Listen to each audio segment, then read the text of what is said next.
Hey guys, welcome to the channel. Welcome to another live stream. Happy World Cup Day to each and every single one of you. The World Cup tournament begins tonight, especially in this part of the world. Anyway, yes, begins tonight. I'm super excited. I'm sure a lot of you are as well. This promises to be one of the more interesting tournaments in recent memory. I can't wait for things to get started, especially on the pitch. I know a lot of things been made off the pitch, and I know that there's been a lot of controversy and everything else surrounding this tournament before a ball has even been kicked. And whilst that does need to be addressed, and whilst that does obviously need to be handled and discussed, I'm hoping that what happens on the pitch will be just will make for an incredible footballing summer. I just hope that what happens on the pitch will live up to the expectation, because this has got all the makings, people, in my opinion, of being one of the better tournaments that we've had, or one of the best tournaments that we've had. Extra teams, a lot more games, all of that kind of stuff. It's got all the makings of it. A lot more talent there, a lot more quality there, a lot more potential there. Mixing some of the veterans with some of the youngsters, all of that kind of stuff. It's got all the makings of what could be an epic tournament. And I'm really hoping it does live up to expectation, because I'll be disappointed if not. I'm very, very extremely disappointed if this breaks out into a dull tournament, a boring one. It might take a few games to get to grips with everything, but I'm hoping that once it clicks, everything will click. I'm hoping that goals will be scored that are aplenty. I'm hoping that there will be many individual moments of brilliance. I'm hoping that there will be some shocks along the way. I'm hoping that there'll be some real good moments that last a lifetime in the memories of the viewers, and obviously that stand the test of time in the history books. I'm hoping that will be the case. I'm really hoping that will be what we remember this World Cup for, and not for the horrible stuff that is obviously going on before it, in terms of, you know, players and referees and fans not being given access to the USA in particular.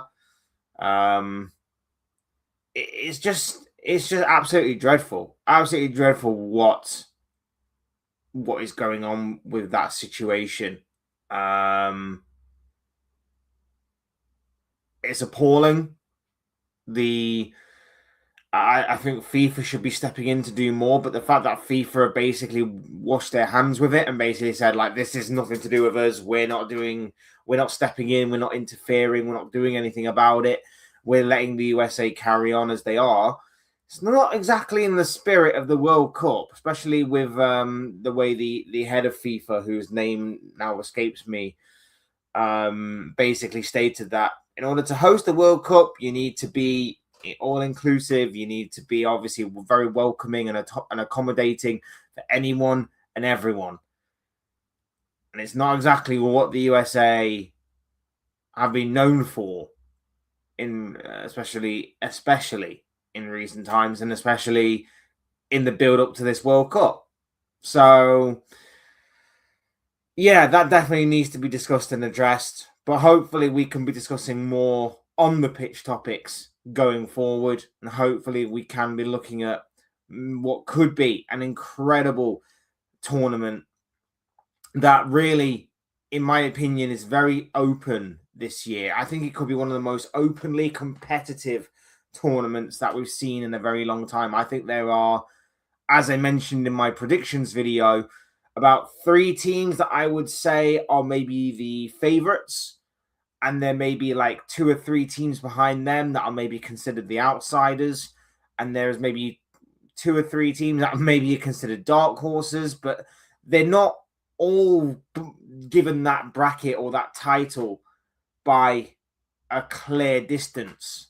There are a fair few teams that are, like I say, they are very, very close together in terms of, they could easily go from being an outside chance to a proper contender. They are very close to being a strong contender to being, an outside chance or vice versa. So I'm very much looking forward to seeing how the competitive side of this tournament works, because I think in recent years, you could probably maybe say like there's one team that maybe stands out head and shoulders above the rest. There are maybe two other teams that maybe are close to them, but not quite on the same level as them. So, for example, for me, Argentina in the last World Cup were head and shoulders above the rest, which is why I believe I chose them as my favourites. France in 2018 were my favourites to win that competition, and that's obviously what went on to happen in Brazil. In 2018, Russia messed up there. In 2018 was Russia.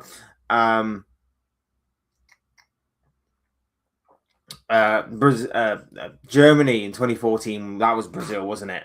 So again, Germany were ones that I chose as being favourites back then.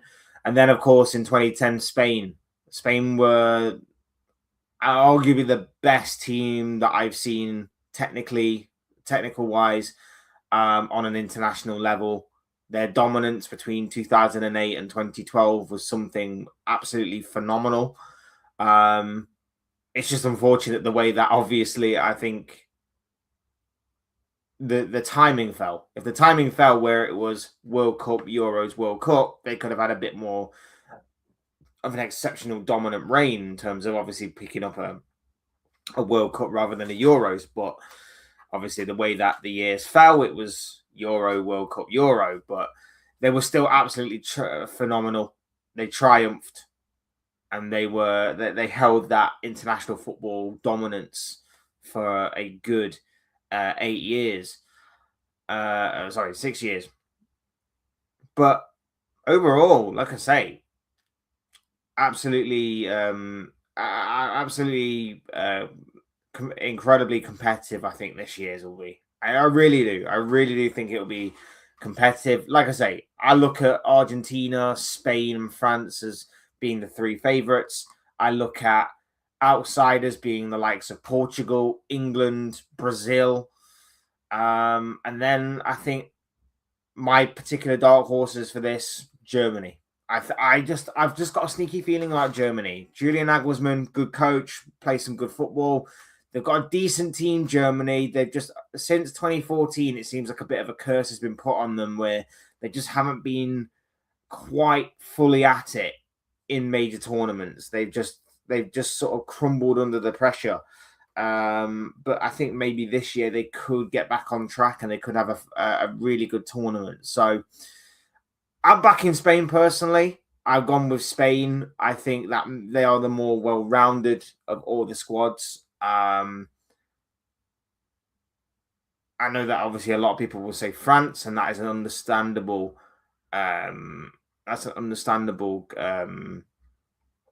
Point to make. My argument with France is I don't rate their manager.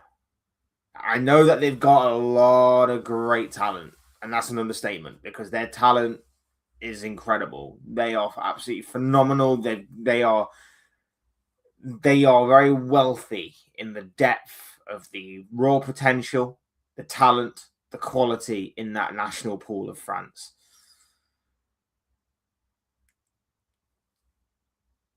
But there's just something about their manager, man. There's just something about Didier Deschamps that I'm just not fully on board with.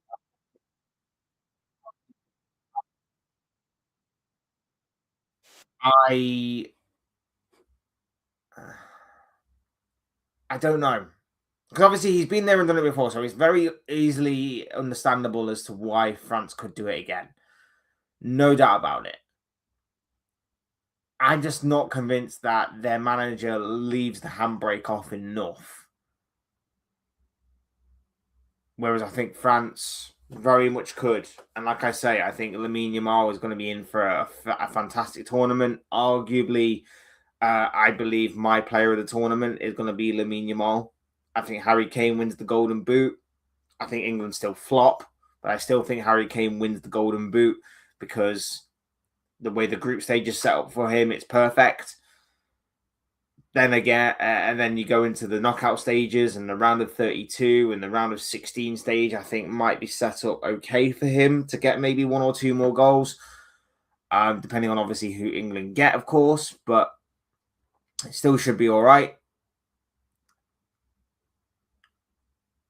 I think he'll probably get the Golden Boot. So I've gone with Spain to win, Harry Kane Golden Boot, Lamine Yamal player of the tournament, England to be the flops of the tournament because of the kind of squad that they have and how they'll fail expectation. But yeah, I'm very much looking forward to an interesting World Cup. I'm very much looking forward to a very interesting World Cup. Big up each and every single one of you that's already in the building. Smash a like on the video for me, people, and also subscribe if you are new. Both things are always very greatly appreciated. And as always, get involved in the comment section.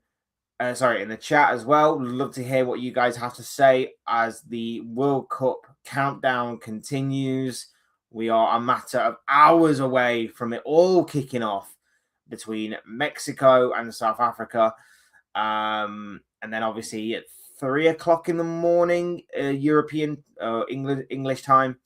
There's also South Korea and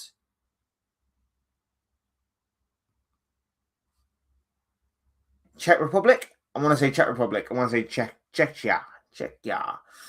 So Group A kicks off later on today. Like I say, get involved in the chat, people. Would love to hear from you all. As Dean is here, big up to you, Dean. Hopefully you're okay on this Thursday morning. Lovely to have you here with us. There's morning pledge. I think if France get, I think if France get gel, I think they will win. And again, that is a very, very good argument to make. France have been there and done it before in 2018. They know what it takes. Their talent pool is ridiculous. It's absolutely ridiculous how talented and how full of quality that national pool is of the French.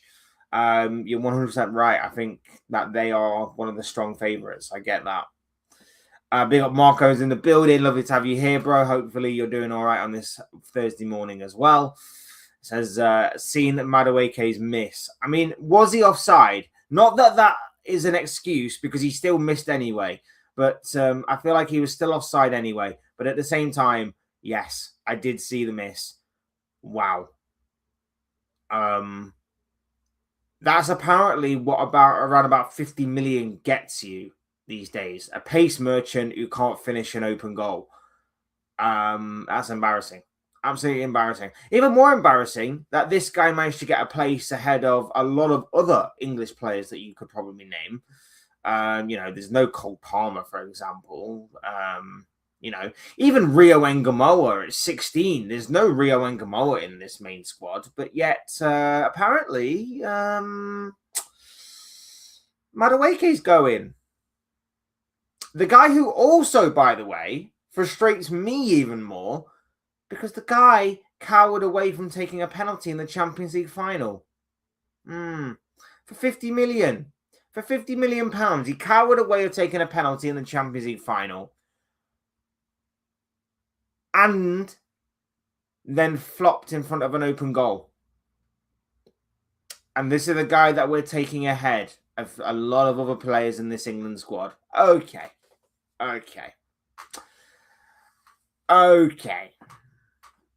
Ridiculous and embarrassing. Good hair day. No, it feels like I've been electrocuted today. Feels like I've been electrocuted. I don't fancy England much to do anything, really, is what Dean is saying here. And to be honest with you, England's got the potential to do one or the other. England have got the potential to either go all the way or they've got the potential to flop at a very early stage. And, I don't think it will be as early as maybe the group stages. I think they should be fine in getting past the group stages. Croatia, Ghana, and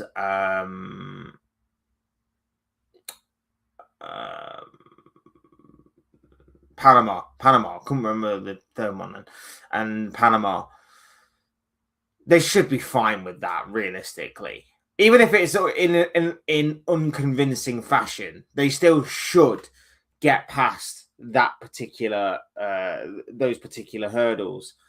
And remember as well, like it should be a favourable that England do make it to the knockout stages in some way, shape, or form. Remember, the top 2 teams in every group go through.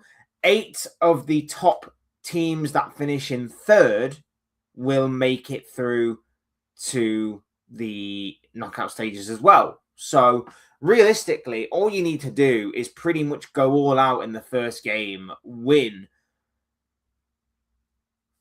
and you're pretty much guaranteed to go through. You're pretty much guaranteed to go through with just at least one win, essentially. Obviously, if everybody has that same idea, then it might get a little bit difficult. But remember, the top 8 teams that finish in third in every single group will go through to the knockout stages, because that's why we've included a lot more teams in this tournament. That's why there's more teams than ever in this tournament. That's why you got a lot of more like debutants in the World Cup and teams that you probably wouldn't expect. You know, your Curaçaos, your Jordans, for example, your Uzbekistans, those kind of teams that are in it this year. And, you know, it does make the World Cup extra special. I'm sure the fans that have travelled and the ones that could actually get in have made it a special atmosphere, and they're all going to bring something different and unique to the World Cup. So that's going to be interesting and exciting to watch. But again, some of those teams you would expect to make up the numbers. I mean, look, for example, at Panama, for example, like when in 2018, they did absolutely nothing. And you're probably expecting them to do nothing in this competition either. And again, when you look at other teams,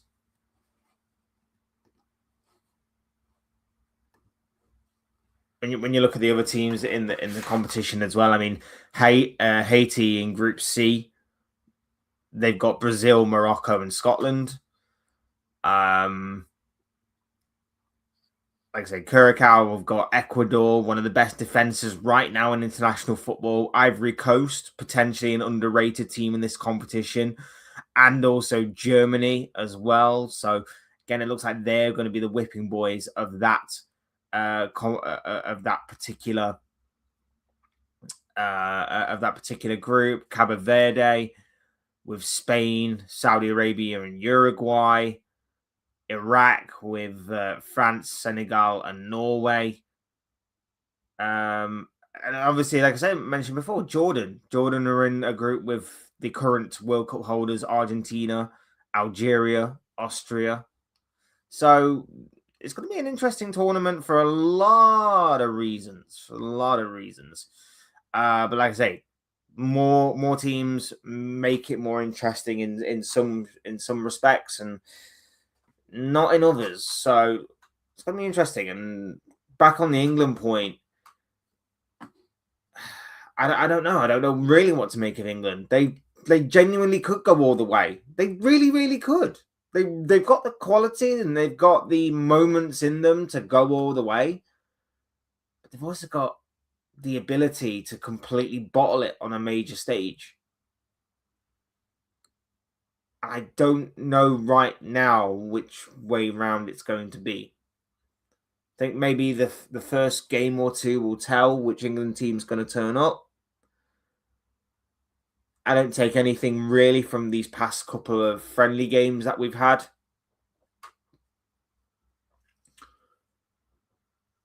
But yeah, it's going to be interesting for everybody involved.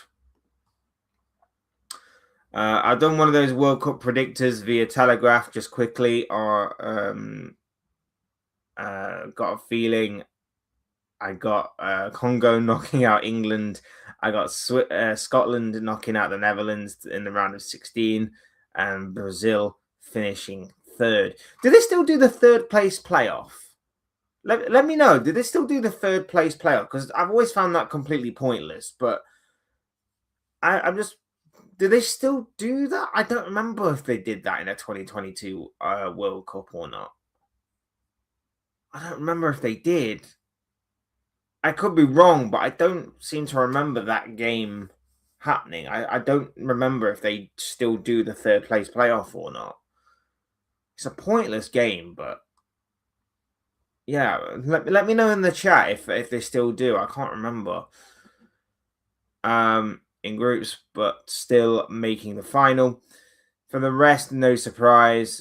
France win the World Cup in the final against Brazil. Uruguay to make the semis, not because they are good, but because fairly easy path. I've not seen beyond the knockouts, beyond the group stages, to know what the knockouts tree looks like. So I don't really know who like England could get in the knockout stages should they get there, or who Spain could get, or who anyone could get, really. So I'm not 100% sure what it's like beyond the group stages. I don't really check that thing because obviously there's a lot of different factors that could play out, and there's no point in going, oh, well, they could get this and they could then get that, or they could get this and then they get that, or whatever. So I don't really pay attention or check that kind of thing. I just kind of go off my gut. But yeah, that's interesting that you've gone with France to win the World Cup there, Brazil runner-up, Uruguay, because at the end of the day, that's what knockout football is. Knockout football could just be about luck. There could be a team that gets to the final that is purely there because they get a very favorable run in. Now, you can only beat what's in front of you, granted. But look at what Arsenal did this year in the Champions League.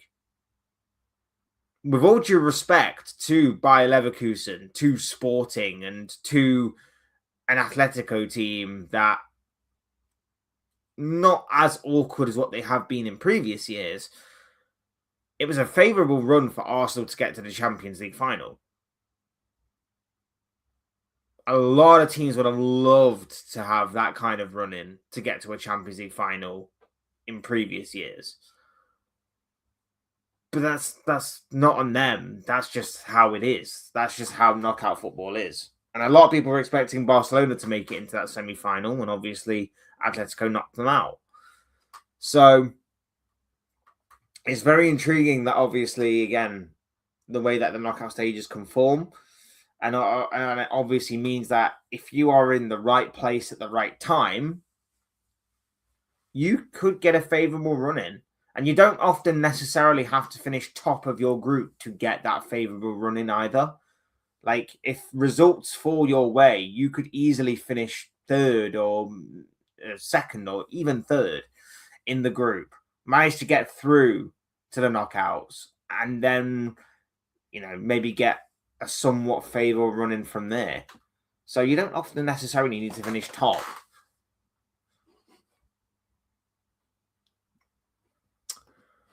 Spain is like Barca, good attack, bad defense. Spain won a Euros, a World Cup, and a Euros continentally, which is mad, consecutively, which is mad. Yeah, they certainly did. I wouldn't say their defense is terrible. I'd say their defense is maybe one of the more average of the bigger sides. But yeah, I don't know. I just think they're somewhat more well-rounded, much more technically gifted than a lot of the other sides. And I feel like that Euro success would really sort of give them the confidence to go on in this competition and win. I feel like if they're on point, if they're on song, I don't think they're going to be very easy to stop. Big old Ballum is in the building. Lovely to have you here, my bro. Hope you're doing well. It says no England kit or England t-shirt for you. The last one I bought was the 2018 away one. I bought the 2018 away one because it actually looked good. That's the last England shirt I bought. And I even before then, I don't think I bought one since I was a kid. I don't know. I don't really buy the England shirts unless they're good, and I'm not too crazy on them this year either, really. So yeah, probably no England shirt this year. But like I say, if they do look good, then I will go for it. But the last one I bought was 2018, and I don't even know where that shirt is, to be honest. I don't even know where that shirt is. I'll have to have a look.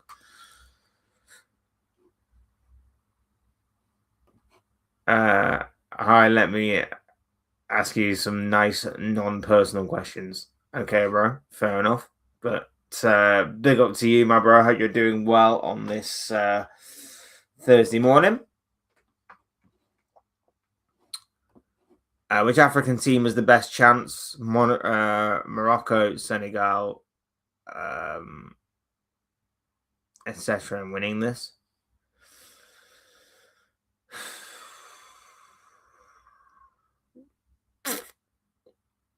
I don't know, Like obviously I know that the story of the last tournament,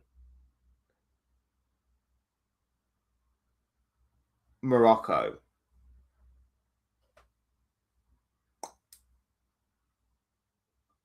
Um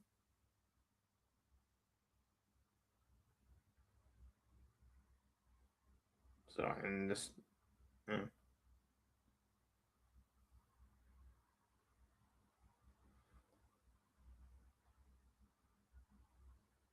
Okay, I don't know what that's about.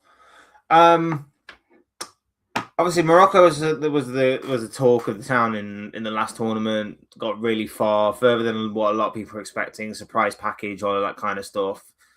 Then this is the World Cup, so again, it's a grander scale, a lot more teams, a lot more factors that can go wrong. Senegal, again, if anybody's going to go far in this, it probably would be a team that has done well on a continental level, strong, some well-known players, some good quality players.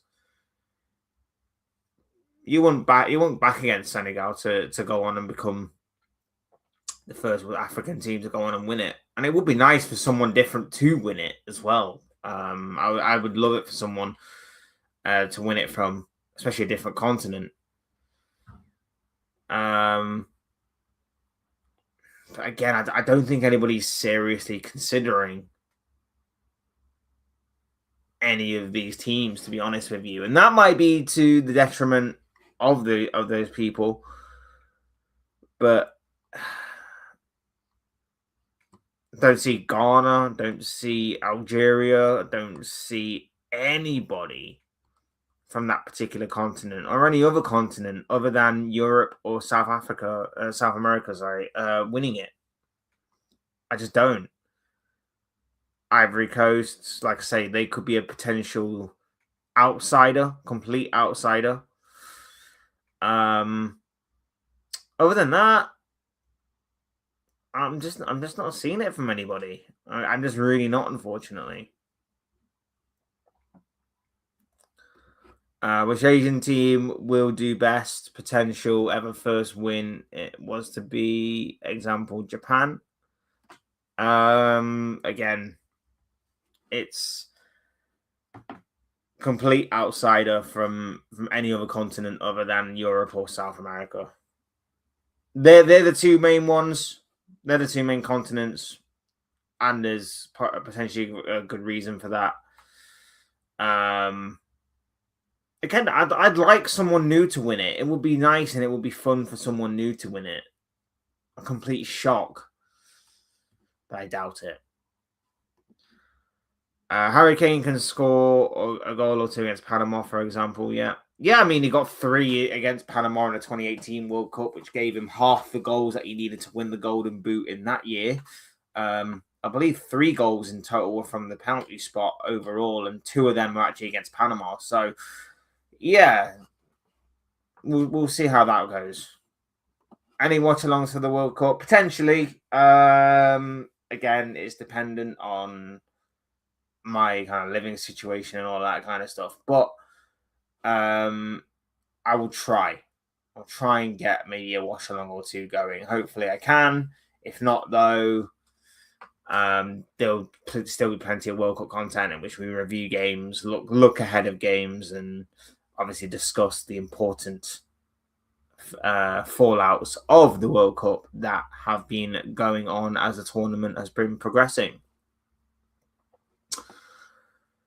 I think Argentina will play stress-free because they don't have to prove anything anymore. They already got their World Cup, and they will, and there will be more dangerous because they can be loose and free-flowing.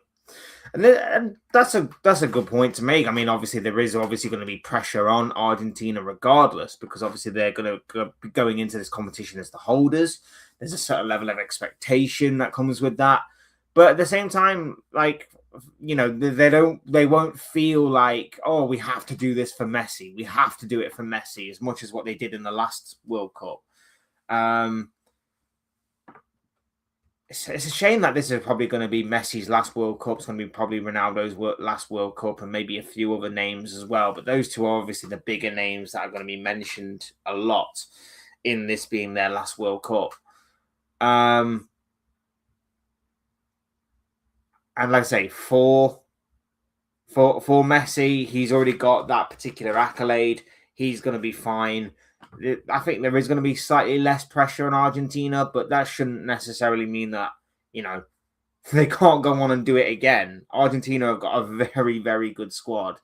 And have got the potential to go on and win it again. There's no doubt about it. And obviously, I don't remember the last time a team, a country retained the World Cup, the World Cup trophy. So there is massive amounts of history to be made still for Argentina. And if obviously Argentina did go on and win it again, and Messi was a big part player in that team, that puts beyond any shadow of a doubt who the genuine GOAT is in world football. Regardless of what Piers Morgan says, because to hell what that biased prick says, right? I know that obviously, he's a Ronaldo fanboy because, you know, Ronaldo texts him every day or whatever. But, you know, regardless of what that prick says, if Argentina were to go on and win it again, there is genuinely no doubt. I don't think there's any doubt anyway. I think Messi is still the GOAT, by the way. I'm just throwing it out there. I think Messi is still the GOAT. I think he's still I think he's still wonderful to watch and all of that kind of stuff. But for me, he's the GOAT. He is the GOAT. And if Argentina were to go on and win it again, and Messi was to be again another influential player in that setup, then there's no, I think even, like I say, Piers Morgan, who is the most diehard Ronaldo fanboy out there, it's beyond all doubt. It's beyond all doubt. They didn't want to see Piers Morgan's ultimate 11, by the way, for World Cups. He put Ronaldo in there. Ronaldo barely shows up on a major international level. At least Messi's made it to 2 finals. Like, the guy is a complete Ronaldo fanboy. And it's absolutely pathetic. Piers Morgan is absolutely pathetic on more ways than one, but in this context, he's even more pathetic. No worries, I'm simply asking questions about football. Going to establish the celebration. Do the Shabalala goal celebration. No, I can't do that. I can't do that because they'll see it as me taking the mick out of them, and that's not what I want to do. But you know, I rate it. I like the idea of, like I said, I like the idea of another nation or another European, another continent, should I say, other than Europe, winning the World Cup. I like it. I just don't think they have the necessarily quality or you know, mentality to hold their nerve kind of thing and go and just go and win it.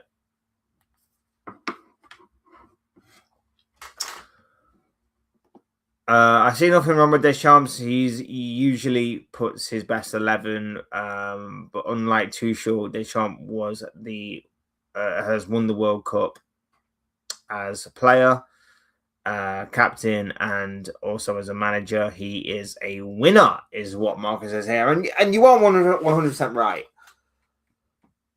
I just think the guy is overrated as a manager. I think the guy has relied on individual talent to get him through. I think he's relied on individual moments of brilliance, the likes of Kylian Mbappe, the likes of take the last World Cup final for example. Like France find themselves 2 goals down, and then the individual brilliance of Mbappe pulls it back. The individual moments of brilliance from Mbappe pulls it right back into contention again. I just think that the guy has got that in him to just completely flop, but then get saved by the amounts of riches he's got available with him in that France squad.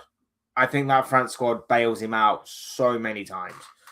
I don't think he's that good of a manager. I think he's a bit overrated, but I can at least respect what he has done in terms of actually winning the World Cup, both as a player and as a manager. I'm just not completely on board. Like if he was obviously he's going to be leaving the France squad at the end of this tournament. But if he was to go on and become, let's just say for argument's sake, I know obviously it's not going to happen, but let's just say for argument's sake he's going to go on and become the next Liverpool manager, I wouldn't exactly be too happy with that. So I just think he's a bit overrated, in all honesty. I would have given more chance. I would have given England more chance if Foden, Palmer, and Gibbs White were going. With the mistakes and Spence, it is. Why are my eyes so poor? My eyes just gone blurry, and it's all looking bleak. The Gibbs White one, I don't understand. Now, again, you can argue that it hasn't exactly been the greatest of seasons for Foden and Palmer. The Gibbs White one, I really don't understand. The guy was in form towards the back end of the season. He's sort of what we lack in terms of creativity from the central part of the pitch. I don't get the Gibbs White one. I really don't get the Gibbs White one. And especially when you consider again that we're taking Madueke. Any one of those 3 I'd be happy with over Madueke, but apparently, no, must take Madueke. He's a Premier League winner. Ridiculous. I really don't understand. But that's just me. Really don't understand why Rio wasn't given a chance. Crazy. I think it's just, it's a typical thing of like, oh, he's 16, he's too young. And people, when they do that, they'll always say like, remember Theo Walcott in the 2006 World Cup? No, they took him and he was too young. It's like, nah, if you're young enough, you're good enough. Look at, like, Spain took Lamine Yamal. Like, who cares? If he's young enough, he's good enough.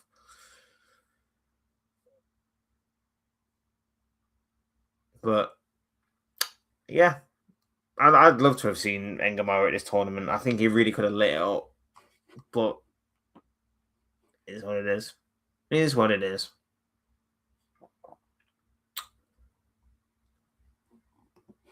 Apparently Haiti are half decent. Can't underestimate Congo either. I hope they pull off a few shocks along the way. I hope they don't take no prisoners and they're not just there to enjoy the occasion. And I hope they give some of the bigger nations a good run for their money kind of thing. But I don't know. you kind of just see those kind of names for the first time, and you're sort of like, oh, they're going to be the whipping boys. Oh, they're not going to be good enough. Oh, this, that, and the other. Yeah, it's just one of those things where you look at it and you just go, it's not going to be the best. It's not going to be the best of times for them, especially in the groups that they've got. I feel like if it was a bit more open, if their groups were a bit more open, if they got like Group A, for example. I mean, you look at Group A: Mexico, South Africa, South Korea, Czech Republic. That's a bit more competitive. Canada, Bosnia, Qatar, Switzerland.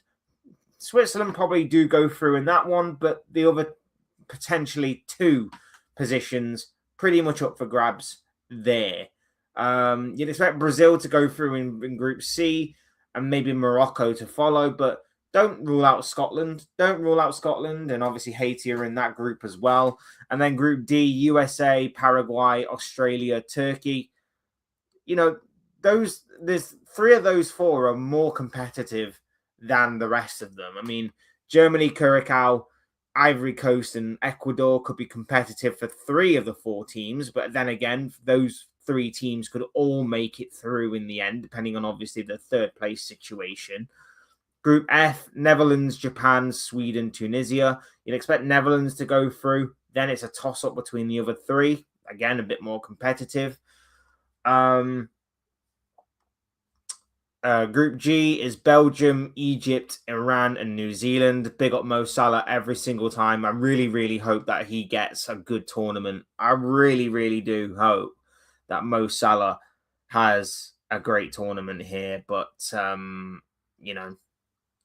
it's going to be difficult for him. But again, it's a slightly competitive group there in terms of, you probably expect Belgium to go through, but then again, Belgium, they missed out on a very good opportunity with their golden age squad. But everybody else again could make it through, but you just don't know. And then Spain, Cape Verde, Saudi Arabia, and Uruguay. Again, Spain and Uruguay probably the two big favorites to go through in that one. France, Senegal, Iraq, Norway. France to obviously go through, and you'd probably expect maybe Norway with a certain Erling Haaland to have a big say on obviously making it through to the knockout stages. Argentina, Algeria, Austria, Jordan. Jordan are probably there to make up the numbers. Algeria could pose a threat to Austria going through, but other than that, you'd probably expect the two European nations to go through there. Portugal, Congo, Uzbekistan, and Colombia. Portugal to go through seems a given. Colombia to progress and be second place is probably going to obviously be beneficial to them. And then in the final group, you've got England, Croatia, Ghana, Panama. Again, England should be wiping the floor with that group, with all due respect. Nothing's ever a given with the three lines, but that should be what should happen. And then, of course, it's a toss-up between Croatia and Ghana, you feel. Oh, Croatia aren't the same team that got to the final about 8 years ago. Ghana ain't the same team that they once were during the 2010s kind of era. It just is what it is in terms of those level of teams. So it's gonna be interesting. Like I say, I'm hoping that no one turns up and is just there to be, oh, this is a great occasion. It's nice to be here and all of that stuff. I hope they really do give it a good go and give us a really competitive tournament. But some of the way the groups are set up, it's somewhat more of a foregone conclusion in some than others. You think Ericsson will continue his career? Second time he's collapsed on the pitch due to cardio. Oh, I had no idea. Did he collapse again? I've missed that. I didn't know. Didn't see. It happened again. Oh, bless him.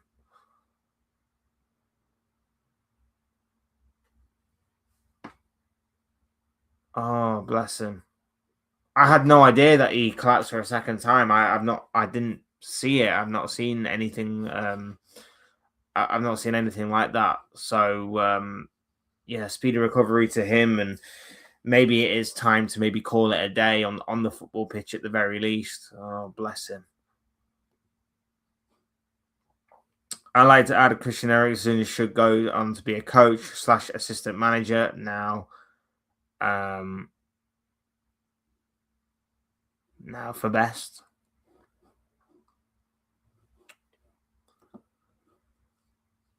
So Jed Spence had a good season. Where the fuck is he going? I never said Jed Spence had a good season. Never said Jed Spence had a good season. Where are you getting that from, bro?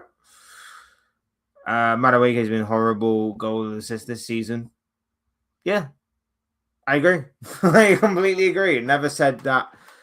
I never said Jed Spence had a good season. That one is a strange one. John Stones going is also strange when you got Harry Maguire. Here's the thing that I don't get with the whole Harry Maguire. Harry Maguire he always plays well for England, and he's a danger from set pieces. Who do England have as their set piece taker? Declan Rice. Who at this moment in time in the world of football is one of the most consistent set piece takers in all of football? Declan Rice. So why wouldn't you put the two together? Why wouldn't you go, let's take Arsenal's set pieces with Declan Rice, and rather than just Gabriel, we've got Harry Maguire. Mind-blowing, isn't it?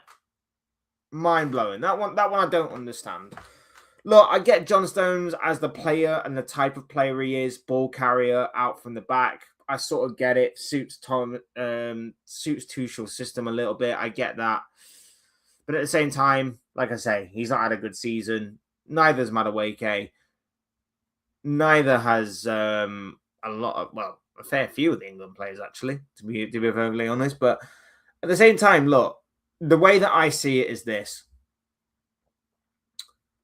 I said this when the announcement of the squad was made. I said that I'm done with this whole England players need to earn their call up. England players need to play well to earn their call up. I am done with that logic. I used to have that logic years ago. I don't anymore. And the reason I don't have that logic anymore is because this is not club football. In club football, if you don't like a player, you can transfer them out. Because in club football, you work towards playing a certain way, a certain style, and the manager is irrelevant to a certain degree. The manager is irrelevant to a certain degree because you go from having one manager to another. And unless you decide, well, that last manager didn't work out and the manager before him was similar, so that didn't work out. So now we're going to completely change our approach. Unless you have that attitude to it, you're going to go, this is the way we play. This is our style. This is in our DNA. This is our philosophy. That's not changing. Let's buy the players for this way of playing. In an England setup, or in an international setup in general, you don't have that luxury of transferring in and out players. So you just need to find a manager that plays a certain way, and that manager's got to look at that squad and go, or that national pool and go, right, you may not be playing right now, but you fit my system. And that's the only logic that I can come up with some of the inclusion of these players. Like I said, don't get me wrong. I don't get why Morgan Gibbs-White isn't there. I don't get it. But the logic that I'm thinking is that maybe he doesn't play or doesn't have a certain quality that Tuchel's looking for, and Tuchel thinks will fit in his system. For example, the only reason why I think Dan Burn is there is because not only is he like 6'5" or whatever, but he can also play left back, and we don't necessarily have great options in terms of versatility, especially defensively. So I'm going to assume that he's only there because he can play centre back as well as left back. And he's a giant in the air. So if we need a goal, we just stick him up front.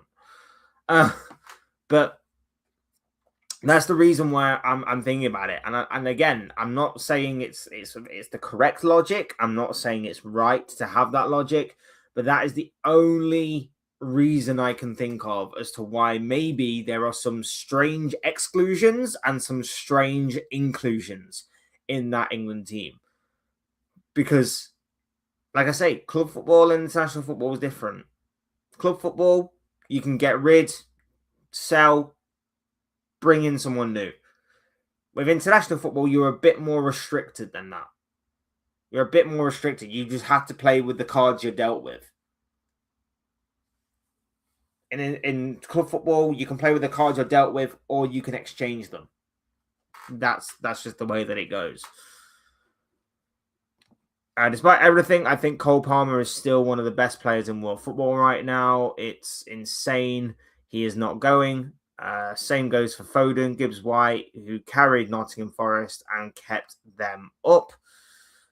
Gibbs-White's been one of the most consistent players in recent times. The thing I'll say on Cole Palmer is Cole Palmer's not been good for about 2 years. But he is a big game player. He is a big game player. And I think it would have been worth having him for when we got to the latter stages anyway. I think because he's that stupid, or he looks that stupid, that nothing really affects him. So, yeah, I feel like for big games, we would have probably needed him because the big games and the big occasions don't seem to affect him. Scored in the European Championship final. Obviously, scored a couple of times in the Club World Cup last year in America, conveniently. So I feel like he would have been a decent inclusion to have, despite not playing very well. But at the same time, again, he hasn't played very well for the past couple of years. So I don't know if maybe he is a tad overrated, but I don't know. It's strange what's going on with Cole Palmer. It really, really is. I'm glad Iran is going. Could you imagine if USA and Iran meet each other in the knockouts? Oh, my days. Oh, my God. Could you imagine? I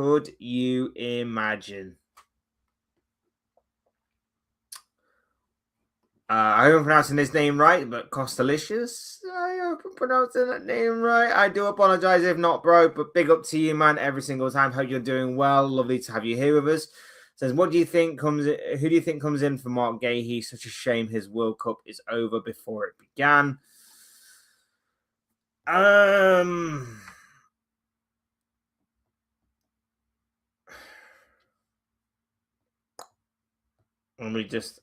trying to refresh my memory of the England squad a little bit because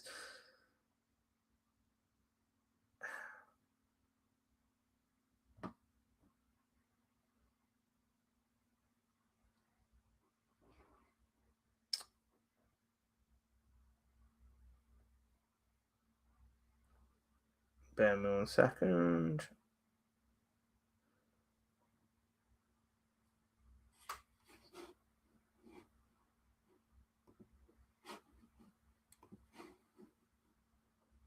There we go. That's better. That's brighter now, isn't it?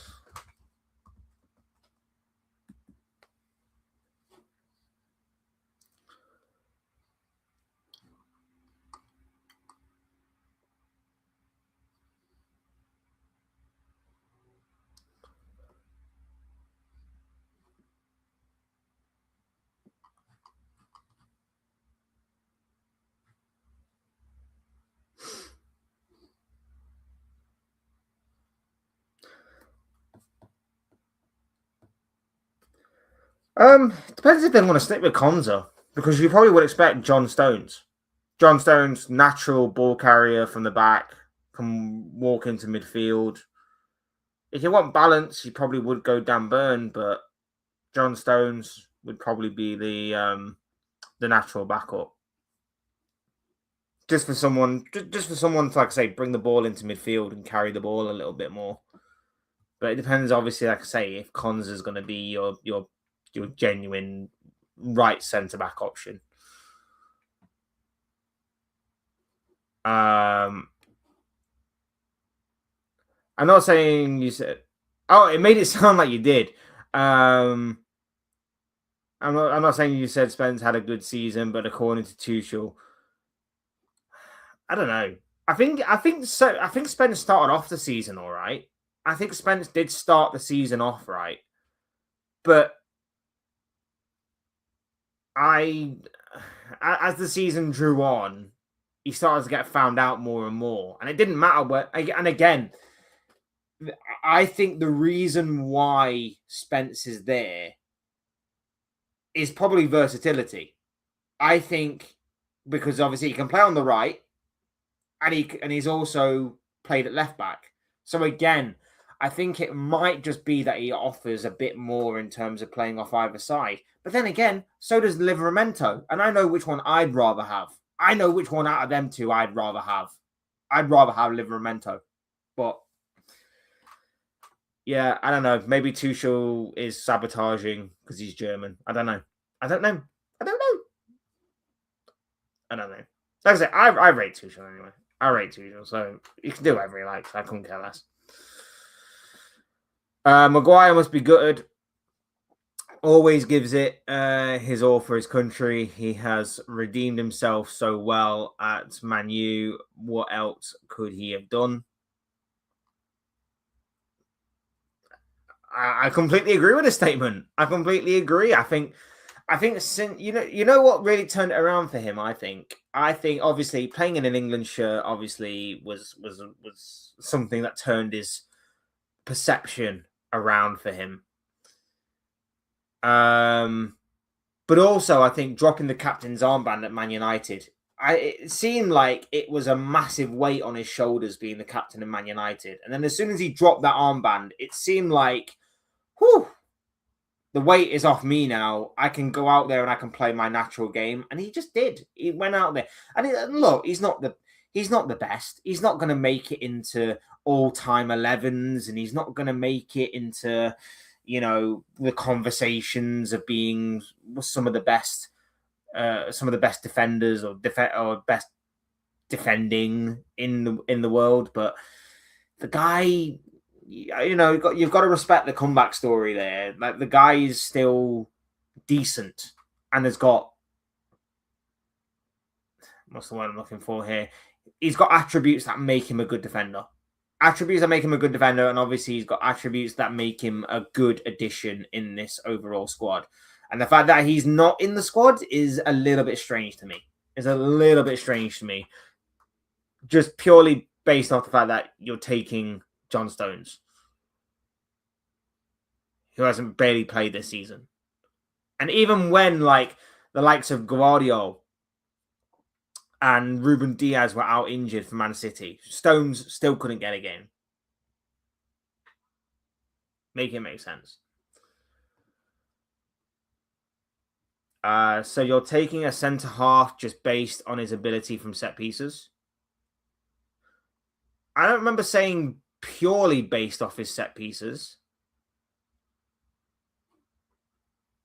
I think it's an attribute, but I don't think it's purely based only on set pieces. I'm just saying it's an addition. Not only that as well, but not just from attacking set pieces, but also from defending set pieces. And if it's what I said about Maguire and Rice, isn't that a worthy weapon to have? Declan Rice's corners are insane anyway.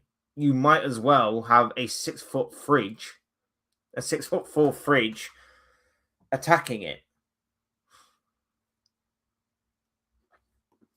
What else is mind-blowing is Tuchel getting contract extension before the World Cup. But nowadays, contracts don't mean much. Contract can still be torn up after the World Cup. Yeah. But on an international level, what else you got? What else have you got on an international level to kind of base your performance on outside of the World Cup and obviously outside of your continental competitions? You got nothing, and Tuchel hasn't even been at a major tournament yet with England, so it makes no sense as to why that would be the case. You'd go into the tournament. I don't understand why the big rush is. I don't understand why there's a big rush to get the contract negotiations underway. I don't know. I don't know. It just makes no sense to me, but it is what it is. Big up, bro. Hope you're doing well. Lovely to have you here with us. Hope you're good. Says, hi, Captain Flesh and gentlemen. How are you? I'm good, man. Like and subscribe. Yes, people do. As my boy says here, like and subscribe really would be appreciated. Thank you, thank you, thank you. Liverpool got a lot of work to do in the summer. You'll never walk alone. We absolutely do. And obviously, we'll be looking at transfer stuff as and when it breaks across this summer, as well as obviously the World Cup stuff. So do stick around for some Liverpool-based content. But for now, we are talking the World Cup because it seems that Liverpool are putting stuff on hold. I don't know whether that's going to be the case or not. There's still talk about Yan Diomande, which would be exciting and interesting if that obviously does come to fruition. But we shall see on that one. But yeah, we will be talking obviously transfers of not just Liverpool, but other clubs as well. I'm going to do a video later on the Elliot Anderson bid that was rejected by Nottingham Forest for Manchester City yesterday. So I'm going to be doing a video on that later on. But yeah, we will be doing transfer content as well as all the World Cup stuff as well. Cole Palmer doing Maradona videos. Doing some Maradona videos. Big up Trudon every single time. Hope you're doing well, my friend. Lovely to have you here with us. Gahey is out. I didn't even know. I didn't even know. Like, I'm not gonna lie, I just thought he meant like backup. I just thought he meant like who's gonna be the backup if he is out. I didn't even know. I thought he might have like picked up something last night that I was unaware of or something when you said that, or whether you were just talking about him being a backup. I don't know, but like I say, let's just say for argument's sake he was, you either get John Stones who can, like I say, ball carry into midfield, or you get someone who is providing balance, and that balance would obviously be a Dan Burn. No, it's not coming home. Yeah, I agree. I just thought I'd throw out the question there, just in case there were people that actually believed that would be the case. I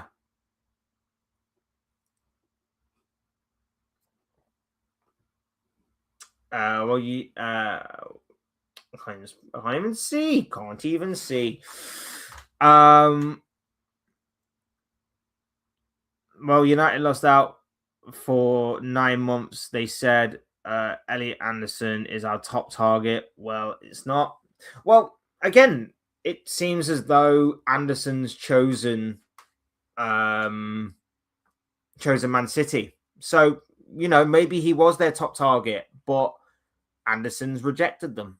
So, again, sometimes that happens, sometimes it doesn't. Not only that as well, but maybe it's a case of Anderson's rejected Man United, but maybe there's also an element that Man United were not willing to go the 120, 125 million that Forest want.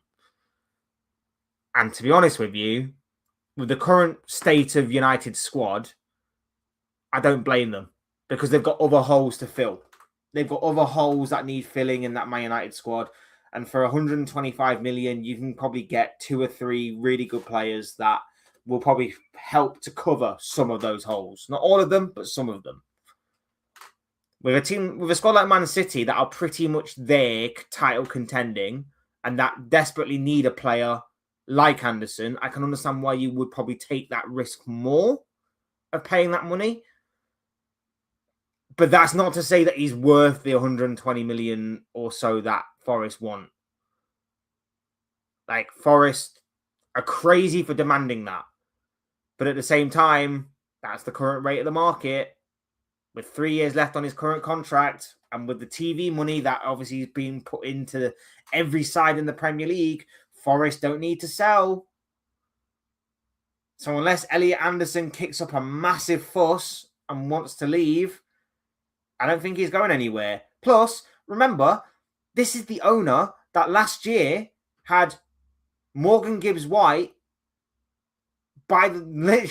stood there in a contract signing, the first ever contract signing where an owner's literally stood in the corner like some sort of mafia villain, just stood there making sure he signs a new deal, all because Spurs triggered a release clause, a contractual agreement, and this guy managed to fight his way to keep his player in a contractual agreement. Make it make sense. Make it make sense. It's crazy. Night Football advert is like Avengers Assemble movie with footballers and celebrities all in one. The Adidas and Nike adverts are always good. They're always good adverts. Every single tournament. The one that I remember most, I believe it was the 2014 one. I could be wrong when I say this. I could have got the wrong year. In 2014 one, it was like that sort of cartoon animation of all of the players. I believe it was Nike, but I could be wrong. I believe it was in Brazil. It's like the cartoon animation one, and it just had all the players there. I think it had like Neymar. I think it had like Ronaldo. I think Messi may have been. It was just all of those it was just all players that were drawn cartoon like. It was really, really good. I'll have to like jog my memory completely, but that's just vaguely in my mind. Why are the ticket prices so expensive for the World Cup? Because America likes to exploit their customers. You know, America, liberty, money, all of that kind of stuff. It's not even just the ticket prices for the World Cup in the stadiums. It's the travel prices. It's the accommodation. It's everything. Everything has been boosted. Everything has risen in price. They are really rinsing paying customers of everything. Everything. They are rinsing customers. It's I understand why, but I also think it's disgraceful. I also think it's horrible. Like, it's the most expensive World Cup for match-going fans that I think there's ever been. And that's dependent on whether or not you get to a final or not. Like, if you get to obviously the later you go, obviously the longer you're going to stay and everything. But yeah, like it's not even just prices for match-going fans. It's prices for accommodation. It's prices for travel. It's everything. It's crazy.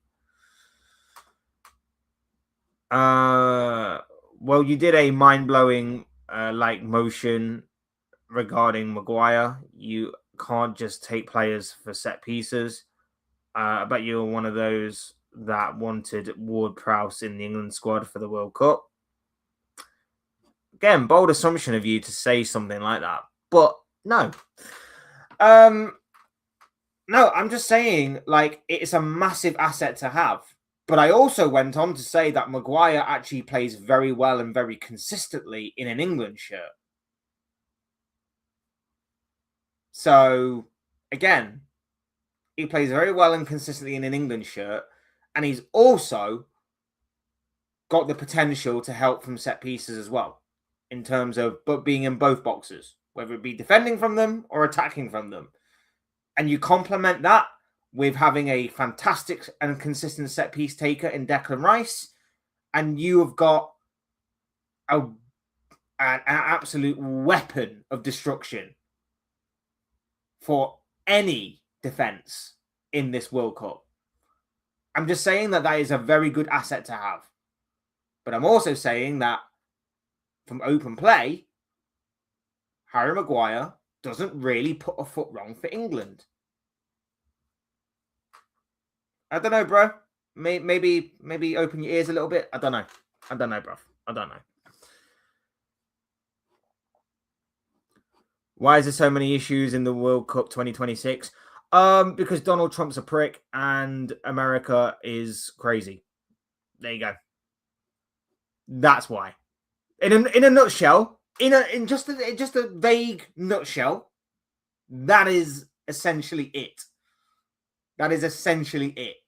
Donald Trump is a crazy, paranoid whack job, and America is just completely stupid. In a nutshell. In a nutshell. Dear. That's why. I don't know why they even got the World Cup in the first place. Like, crazy to me.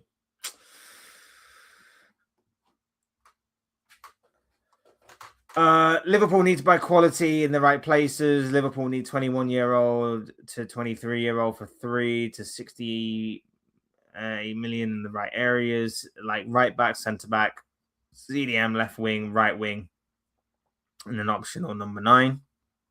We certainly do need a lot of players, dude, but I'm sure we'll address most of it at the very least. I can see Liverpool with Areola will be in transition next season with top 4 with no trophies. Areola needs to win EPL and UCL in season 2. Bold. I say that we need to challenge right off the bat. Not win. Not necessarily win. Don't think we're in a position to win, but challenge, definitely. Challenge for the first season, at the very least. Probably the Andy Robertson transfer, feel a clause that if it happens, if Spurs stay up, that is why it took you a while.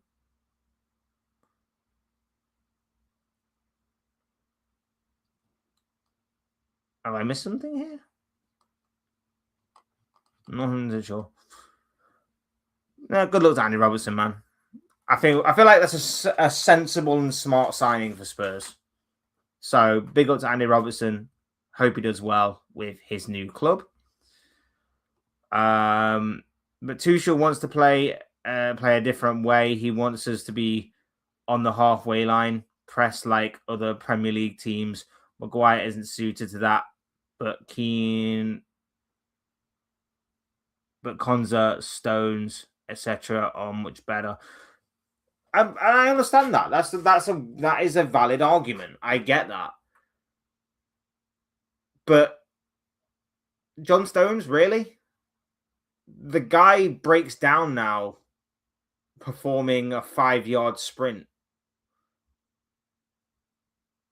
The guy is constantly broken down for City these past couple of years. So I'm not 100% sure if Stones is the best fit. And this goes back to what I said earlier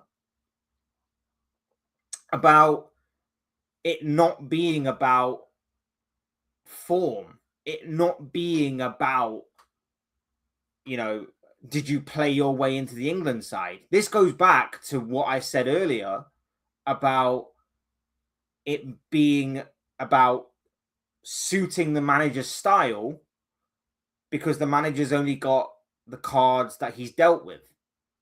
He can't exchange those cards. He's got to play with the cards he's dealt with.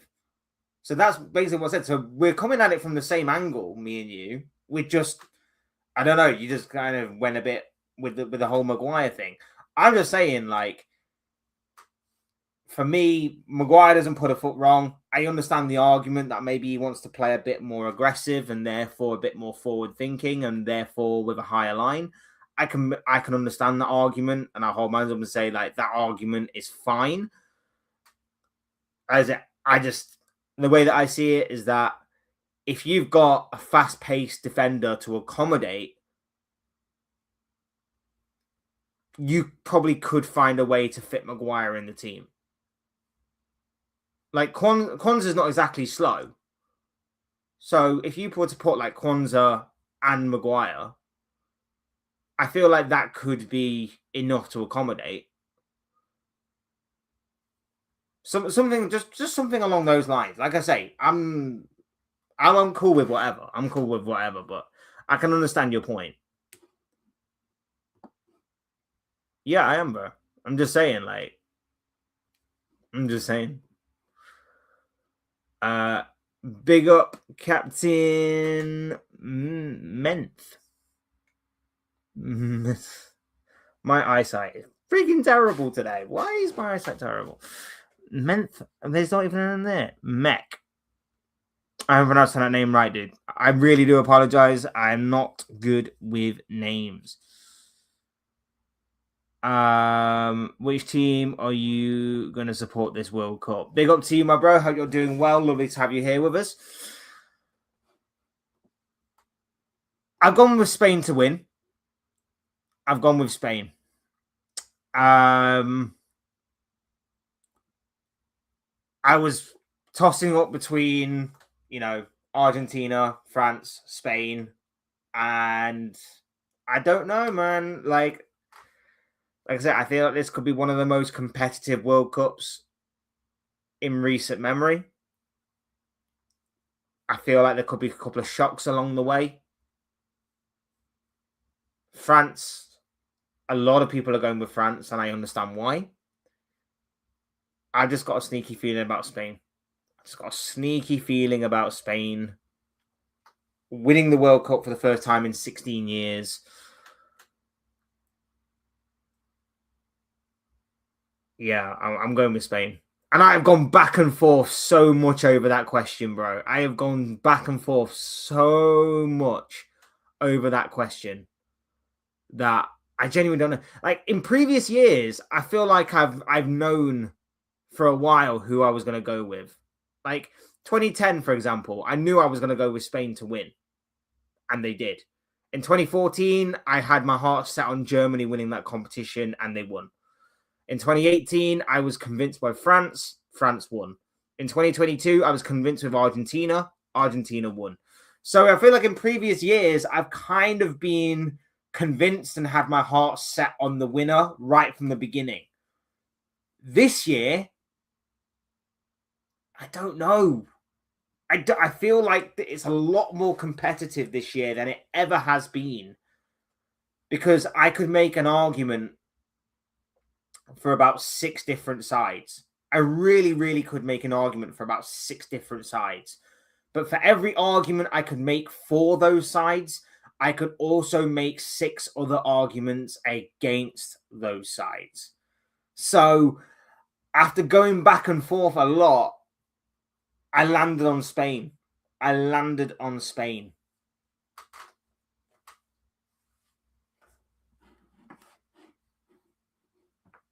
So I hope that answers your question. I'd love to know who you're going for, my friend. Love to know whether it be, maybe the nation that you're from, or maybe it's a different nation that you maybe are maybe you're maybe supporting your home nation, but you think that maybe another nation will go on and take the crown. Let me know what you're thinking and feeling.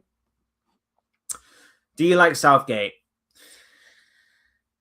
I always say that when he was England manager, I rated how he carried himself. I rated how professional he was. I rated how he held the job to a high standard, a high regard, and was so professional in the way that he approached everything. And I find that admirable. I find that very respectable, the way that he held everything together. He steadied the ship at England. He talked well, carried himself well, was a fantastic representative of the country and of the England team. However, his style of play was terrible.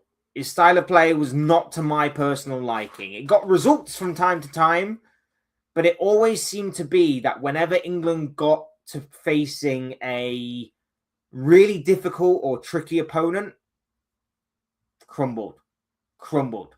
2018, it was smooth sailing until we got to Croatia. When we got to Croatia, crumbled. Against Italy in the European final. Really good, got to Italy, crumbled. France in 2022. Really good, crumbled.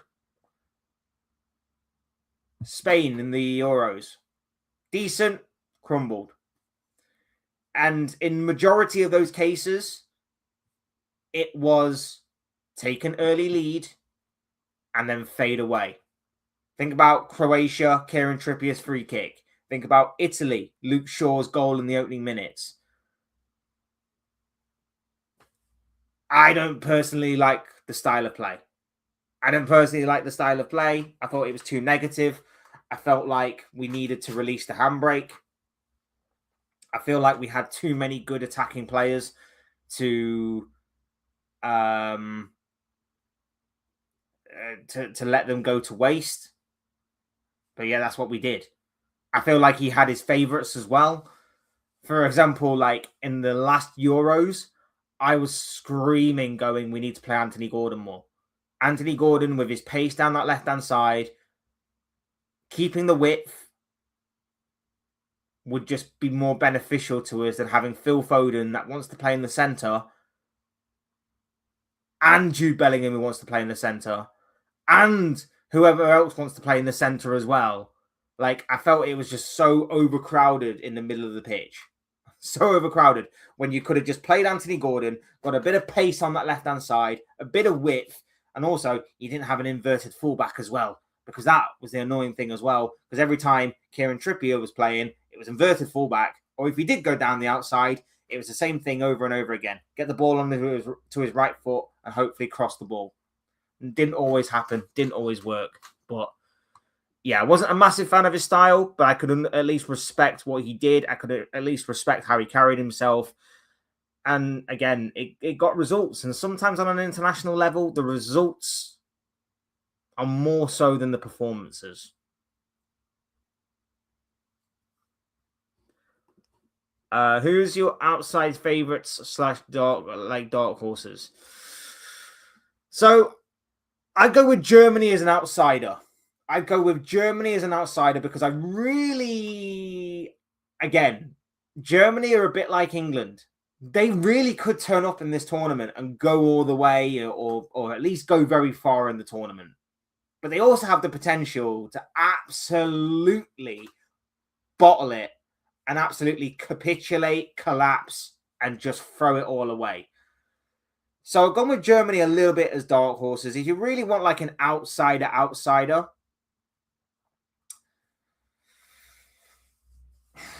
a lot of people are making a lot of noise about Ecuador. A lot of people are making noise about Ecuador being one of the better defensive-minded teams of this tournament, and they are solid defensively. So there's like a proper outsider there. Again, dark horses. A lot of people are making noise about Portugal as well. Here's my problem with Portugal. Once again, it's the Cristiano Ronaldo show. Which I've never been a fan of. I've never been a fan of in this tournament. Everybody focusing on Ronaldo. I think Portugal are better without Ronaldo. There, I said it. Sorry, Piers Morgan. Very sorry. Not sorry. Don't care. Piers Morgan, prick. Anyway. I've never been a fan of the Ronaldo circus. Everybody's clamoring around Ronaldo. Like, no. And Roberto Martinez, by the way, is the manager of Portugal. So that is why I've never even considered Portugal, because I don't rate the manager and I don't rate the Ronaldo circus. Because let's be honest here, people. Is Roberto Martinez actually managing that Portugal squad? No. He's not managing that Portugal squad. Ronaldo's managing that Portugal squad, isn't he? Because it would never drop Ronaldo. He would never, ever drop him. So he's going to be playing every single game. Even if he was on one leg, Martinez would still play the guy. He is a big reason, in my opinion, as to why Portugal won't win the World Cup. But a lot of people are considering them outsiders. And, you know, if you want to go on the sentimental route as well, they're going to be playing for Diogo Jota. It's going to be a massively emotional tournament for those Portuguese players. So I'm not taking that away from them either. But that's another factor. But they don't have the manager. They constantly play a 40-year-old Ronaldo. And it's crazy to me that a lot of people would dismiss Ivan Toney for playing in the Saudi League, but then big up Ronaldo, who's also playing in the Saudi League. Like, come on, guys. Like, what are we doing here? What are we doing here? We're dismissing the Saudi League unless it's Ronaldo. Come on now. Let's stop with that, shall we? Let's stop with that. That's just crazy talk to me. But yeah, Germany are probably my dark horses. But there are a couple that you can probably make a case for outside of that, for proper outsiders. This is the least I've been excited for a World Cup. Is that because of where it's being held, the time difference? I'd like to know what that is, why that is. Because you're not the only person to share that same opinion, bro. So I'm interested to know why that is. Because I've heard a lot of people say the exact same thing, but I don't know.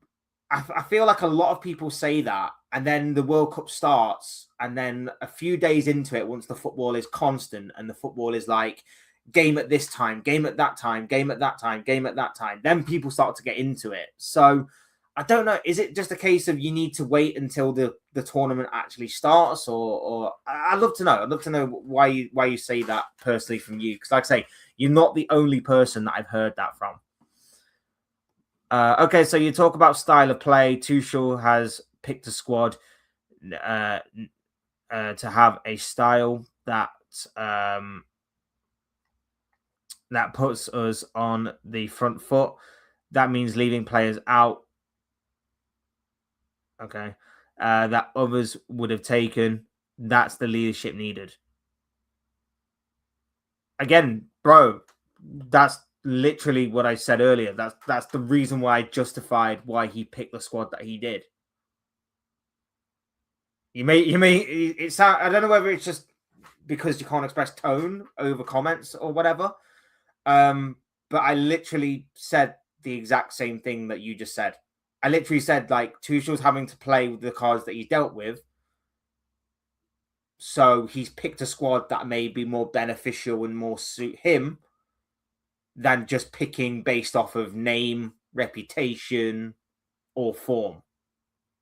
We practically said the same thing there, dude.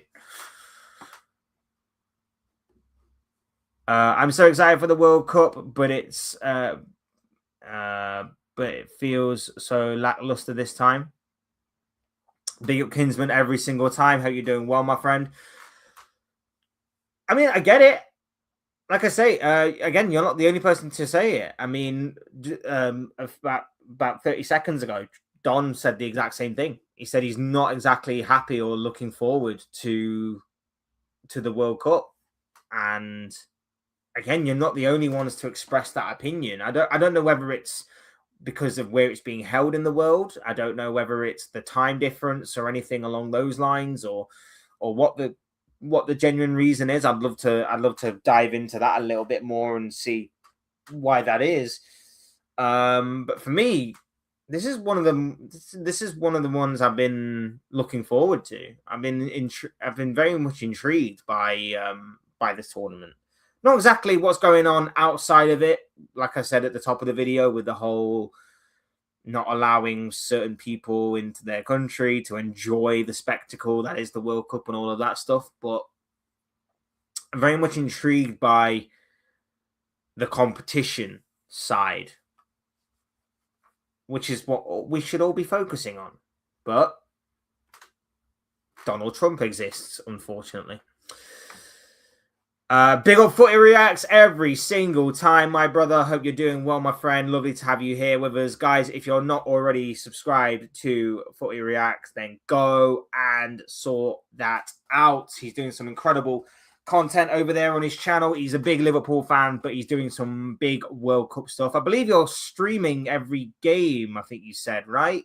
I believe if I saw your World Cup predictions the other day.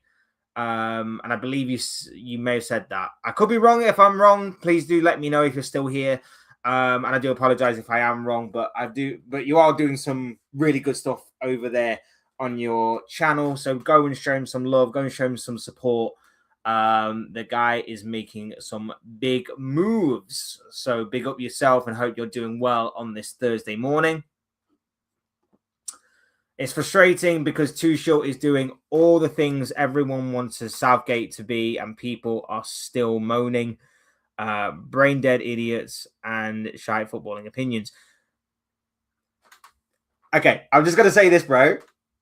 That's England. That's English football. That is English people down to a T. Like, they're still going to moan no matter what. They're going to find something to moan at. Like, you could give them the most perfect scenario imaginable, and English people will still find a way to moan about it because that's who we are. Like, that's it. But in terms of a football level, you are so right. Like I say, I don't believe in the whole stuff again. I don't believe in the whole narrative of picking players on form. I used to. I don't anymore. Because at the end of the day, manager's got to come in and manager's got to play with the hand he's dealt with. Fine, fair enough, whatever the case may be. I also don't agree with picking players on form anymore. I don't agree with, picking players based off... I mean, I've never agreed with picking players based off name or reputation. But, again, I understand that in certain times, sentimentality and maybe dependent on, what's needed might be the best case scenario. But for the most part, I 100% agree with you on this. Like I say, I agree that certain things may have been needed to happen in this squad for change to occur, and for maybe that change to be an improvement, to maybe be better. So I get where you're coming from. I get what you're saying. Like I said, I think for most of this stream, me and you have been we've been talking the same lines. It's just maybe, I don't know, maybe a bit of miscommunication or something like that. But like I said, we've mainly been saying the same thing as each other. But yeah, because like I said, I agree with you. I agree that leadership is needed.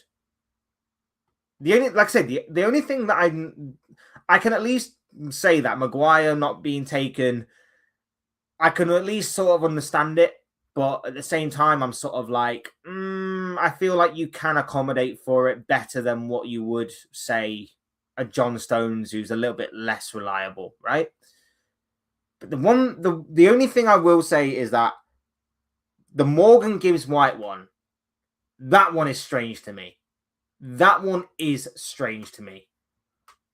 That's the one where I don't get it, because I do feel like he deserved the place in the team. And as a second, I'd probably go Madueke. But, I don't really think Madueke belongs in Arsenal's team or the English team.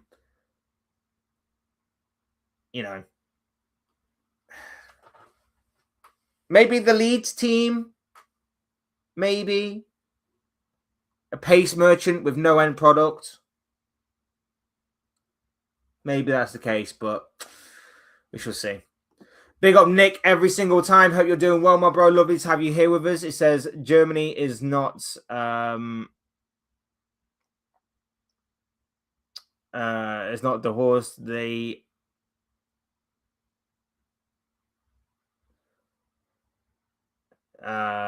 Why can't I read? I can't read today for some reason, and I don't know why. They ain't giant team, but everybody dismissed them. Not me. Is not. Oh, dark horse. Right. Germany is not dark horse. They ain't a giant team, but everybody dismissed them. Not me. The only reason why I put them in a dark horse category is because they have the potential to either really, really combust and just, absolutely embarrass themselves, or they have the potential to go all the way and win it. Like I say, I really do rate this German squad. I rate the manager. I feel like they have a good opportunity, Germany. I really, really do. I really do think they have a good opportunity. So yeah, I'm definitely not sleeping on Germany. Definitely not sleeping. I'm very much aware of what they could potentially do in this tournament. And I kind of want them to, for Florian Wirtz, I kind of want Florian Wirtz to show up in this tournament and just absolutely blitz it. I would love if that was to happen. And then he comes back to Liverpool and he's all ready for the season. And really, really good. But no, I'm with you on Germany. I'm with you on Germany. People overhype Ecuador and Colombia. Fair enough. Fair enough, that's your take. Politics involved, lack of good football these days. Again, it seems to come part and parcel these days with football, doesn't it? The politics side of things. And like I say, none more so than hosting a tournament in a country that has got an absolute lunatic in charge. Although, who are the lunatics? The one in charge or the ones who elected him in charge? Both as bad as each other. I'm going to stream every game, match reaction to every game as well. Yeah, man is working. Man is making moves and working hard. Yes, get over to Footy Reacts' channel if you want a lot and a whole lot of World Cup content, as well as obviously Liverpool content. And I think he does a little bit of other transfer stuff regarding the Premier League as well. But the guy has got something for everybody that I'm sure over on Footy Reacts TV. It is all going off over there. So do go over there and show him some love and some support. I've also signed a deal to a company to do a 7-day straight streaming. Damn, guys moving mad. I love that. Love that. Big up to you, my bro. Congratulations for the deal, for the signed deal on that. Absolutely incredible. Big up to you, my guy. Love that from you. And keep up the good work, my man. Keep up the good work indeed. So, World Cup starts tonight. It all kicks off. It's going to be exciting. It's going to be intriguing. It's going to be interesting, hopefully. And I hope that a lot of people that maybe aren't feeling the World Cup vibes may start to get more and more into it as the tournament advances. Looking forward to it. Spain-England final. It'll be a repeat. Damn, it'll be a repeat of the European final of a couple of years ago, according to Footy Reacts. But I don't know, because I don't know how... Like I say, I don't know how the knockout stages are necessarily going to go down. I never like to make, this team against this team in the final, because knowing my luck, they'll probably meet in the quarters or something. So I never like to make those kind of things. I'll just go out for an outright winner and just say they'll win it. Whoever they'll meet in the final, they'll meet in the final. Whoever they meet in the semi-final, quarter-final, whoever, they'll meet in those competitions. I've got no idea. So I don't know if there is a possible scenario in which England and Spain can meet in a final. Will be interesting to see if they do, though. But like I say, England have the potential, similar to Germany in many respects. They have the potential to either completely embarrass themselves, or they have the potential to go a long way in this tournament. I don't know. I don't know with England. Really don't know with England. you never know with England, to be honest with you. But in this setup, in this scenario, who knows? And especially with, like I say, Tuchel, first major tournament. Who knows? I really hope Liverpool sign Diamande. That'd be fun if they did. It'd be really fun if they did. Not too crazy on the price tag that's being discussed, but then again, if 120 million is what it takes to sign Elliot Anderson these days, then Jesus Christ, like, where are we at with money nowadays? Every signing is going to be 100 and something million. Fantastic. You should do the bracket. Maybe I will. Maybe I should do the bracket to get a better understanding of what may or may not happen. Give a scenario. Maybe I will. Nick says the final is going to be Spain 3, Argentina 2. I feel like if there is going to be two teams left, it will be Spain, Argentina, or France. If there's going to be two, it'll be a combination of those three, depending on obviously how the tournament tree lines up. But I do feel like like those three teams are probably going to be your finalists along the way, or at least make up three of your four semi-finalists. Depending, again, it depends on where you finish, because even you never know. Like, team could finish second in their group, but then have an easier run than the team that finishes first. So you never know. You never know. And plus, like I say, eight of the teams that finish in third get through, which might make the group stages a little bit more awkward, shall we say, because teams might be relying on draws to get through. So, they could just sit 11 men behind the ball for an entire 90 minutes. It's going to be interesting. It's going to be a very intriguing tournament. One that I can't wait for it all to kick off. Like I say, it kicks off tonight. Mexico, one of the host nations, in action against South Africa. And then 3 o'clock in the morning, we will see South Korea take on Czech Republic. I'm intrigued. I am intrigued. As far as World Cup content coming up on this channel, we'll be talking the big headlines. We'll be talking the big games. Previewing the big games, potentially. Reviewing the big games, most definitely. And also, I'll be running polls on the community bit. I want to make more of the community bit. So I'll be making more polls on the community bit and doing just polls basically on the games, who wins. Like, so for example, Mexico or South Africa, or draw. Of course, that is the third option.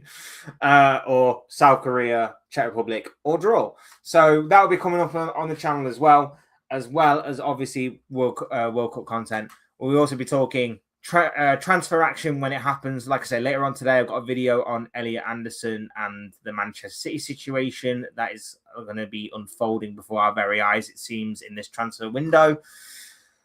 A lot of good stuff. Hopefully, on this channel. Please do stick around. Would mean the world to me if you were to hit that like button and subscribe if you are new. Both things are always and forever be greatly appreciated. Thank you to each and every single one of you in this stream. You guys are absolutely awesome. Cannot thank you enough for the talk. Always fun. Always fun to talk football with you all. Always like a good therapy session. Just good to get it out there, off my chest, and maybe off yours as well in the chat. Really do appreciate each and every single one of you for being here. Nick says, au revoir, adios. I forgot the German word for goodbye. Whatever. Auf Wiedersehen. That's it. Auf Wiedersehen. There we go. I knew it in the end. Auf Wiedersehen. I think. Anyway, really appreciate each and every single one of you being here. Smash a like on the video. Subscribe if you're new. Both things are always and forever greatly appreciated. Stick around for the channel. And like I say, do subscribe to Footy Reacts as well. He's in the chat. Like I say, going to be doing some really awesome stuff across this World Cup, and especially over the summer as well and beyond. So do stick around for that and follow his journey, because he is going to be making moves. Big up to each and every single one of you. Thank you all for being here. Really do appreciate it. I've been Fletch. This has been another Fletch Talks live stream, and I'll see you speak with you all again soon in another video or live stream or whatever it may be. Cheers, guys. Thanks everyone for watching. Take care of yourselves. Enjoy the rest of your day. I'll speak to you all again very, very soon.